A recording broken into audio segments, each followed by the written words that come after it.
जय श्री कृष्णा। स्वागत है आप सभी का धार्मिक चैनल पर।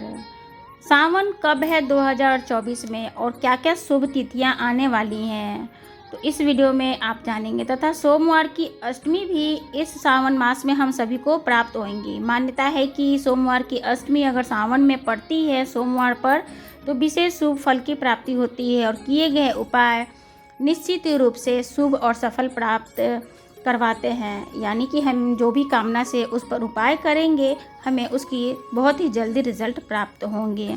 तो पहले आप जान लें कि सावन सोमवार 22 जुलाई से शुरू होकर 19 अगस्त तक रहेगी। यानी कि 22 जुलाई को सावन का सोमवार स्टार्ट हो जाएगा। यहीं पे सावन का महीना भगवान भोलेनाथ का महीना होता है। इस पर और सभी शिव भक्त पूरा कोशिश करते हैं कि महादेव को अपना एक दर्शन दिखाएं। सभी महादेव को देखने के लिए जाते हैं, उनको जल चढ़ाते हैं। बहुत दूर दूर भी लोग जाते हैं, बाबा बैजनाथ धाम जाते हैं। अगर आप ज्योतिर्लिंगों पे या दूर दूर महादेव के मंदिरों पे ना जा पाएँ तो आप पास के नज़दीक के मंदिर में आप ज़रूर जाएं, उन्हें एक लोटा जल चढ़ाएं और सोमवार के दिन पंचामृत से महादेव की जल अभिषेक करें। तथा सोमवार और अष्टमी, प्रदोष, पूर्णिमा, इन खास तिथियों पर आप बेलपत्र के वृक्ष के नीचे शिव की शिवलिंग बनाकर जल अभिषेक करें। यानी कि वहीं बनाकर शिवलिंग और वहीं पर बनाने के बाद आप उसे वहीं विसर्जन कर दें। तो इस तरीके से विशेष तिथियों पर आप खुद शंकर भगवान का शिवलिंग बनाकर पार्थिव शिवलिंग का श्रृंगार कर उनको आप एक बनाएं। तो सावन में इस तरीके से बनाने से आपको विशेष फल की प्राप्ति होगी। और हो सके तो आप शाम के समय भी महादेव को पूरे महीने आप दीप प्रज्वलित करें। गाय का घी, काली तिल्ली डालकर एक गोल बत्ती वाली दीपक महादेव को आप जलाएं। तो इस तरीके से आप अगर देखेंगे कि जला रहे हैं तो आपको भी फल मिलेगा। तो आप ये भी जान लें कि सावन में इस बार 2024 में 5 सावन सोमवार पड़ रहे हैं। और ख़ास बात यह है कि सोमवार से ही शुरू होकर सोमवार के दिन समाप्त होगा। तो जो दिन समाप्त होने वाला है तो वो है रक्षाबंधन। तो सावन में रक्षाबंधन इस बार आपको 19 अगस्त को रक्षाबंधन का त्यौहार मनाया जाएगा।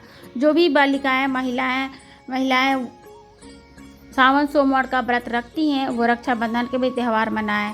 और एक इसमें जो पशुपति व्रत जो लोग करते हैं, जो मतलब नया करते हैं, नया कर रहे हैं, क्योंकि 5 ही पशुपति व्रत होता है। तो अगर सावन बीच में आ रहा है तो सावन की व्रत का त्यौहार का काउंटिंग होगा, न कि पशुपति व्रत की काउंटिंग होगी। तो पशुपति व्रत से रिलेटेड अगर आपको कोई भी जानकारी चाहिए तो हमें कमेंट कर ज़रूर बताइएगा, आपका प्रॉब्लम सॉल्व ज़रूर होगा। तो सावन में आप चाहें तो बहुत सारे लोग अपनी व्रत त्यौहार चालू करने के लिए भी वेट कर रहे होंगे कि सावन कब आएगा और हम ये व्रत त्यौहार करेंगे। तो सावन का महीने व्रत त्यौहार शुरू करने का सबसे शुभ समय होता है। तो इसमें कौन कौन से व्रत शुरू किया जा सकता है? इसमें प्रत्येक तरीके के व्रत शुरू किया जा सकता है। इसमें बस एक पुरुषोत्तम मास देखा जाता है कि ये मास तो नहीं लगा हुआ है तो हम व्रत चालू नहीं करें।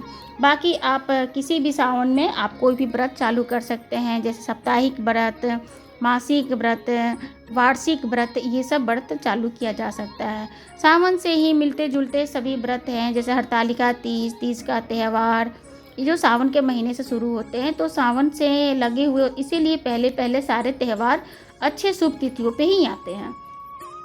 अगर किसी को सोमवार का व्रत रखना है या 16 सोमवार का व्रत रखना है, मंगलवार का व्रत रखना है, बजरंगबली का व्रत रखना है, चाहे जिसको 5 रखना हो, 7 रखना हो, 11 रखना हो या 41 रखना हो, वो भी रख सकते हैं। और इस तरीके से बहुत लोग बुधवार के भी व्रत रखते हैं, गुरुवार का भी व्रत रखते हैं।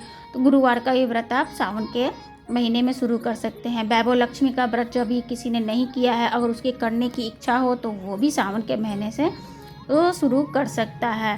तथा सावन के महीने में शुक्रवार और ये रविवार का भी व्रत जो लोग चाहते हैं, स्किन प्रॉब्लम से जो प्रॉब्लम से ग्रसित हैं, तो वो भी सावन में वो लोग व्रत कर शुरू कर सकते हैं। तथा सावन ये रविवार की व्रत करने से ओज की वृद्धि होती है, सरकारी जॉब प्राप्त होती है और उनका हेल्थ इशू जो होता है वो समाप्त हो जाता है। तो ये तो साप्ताहिक व्रत है जो हर हफ्ते आता है। अब चलते हैं मासिक व्रत की तरफ, जैसे कि प्रदोष व्रत आता है, एकादशी व्रत आता है। तो ये व्रत भी आप सावन के महीने से आप चालू कर सकते हैं, जैसे कि तेरस हो गया और प्रदोष हो गया, शिवरात्रि हो गया। तो ये व्रत आप सावन से आप ये शुरू कर सकते हैं। तो ये भी व्रत आप सावन में चालू कीजिए। तो आपको और भी कोई व्रत से रिलेटेड कोई भी जानकारी चाहिए तो आप कमेंट कीजिएगा। इंस्टाग्राम पे मुझे फॉलो कर मुझे मैसेज कीजिएगा, वहाँ पर भी मैं बात कर मैं बता सकती हूँ। और कमेंट्स में भी आपको मैं बताऊँगी कि कौन सा व्रत का क्या नियम है और किस तरीके से कौन सी व्रत की उद्यापन करनी चाहिए।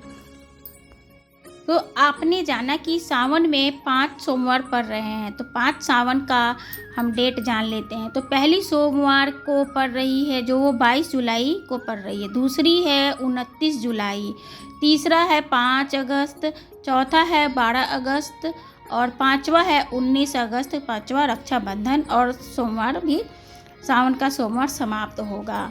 तो ये थी आपको कि सावन के 5 डेट सोमवार के दिन जो पड़ रहे हैं, सोमवार से शुरू होकर सोमवार के दिन समाप्त होंगे।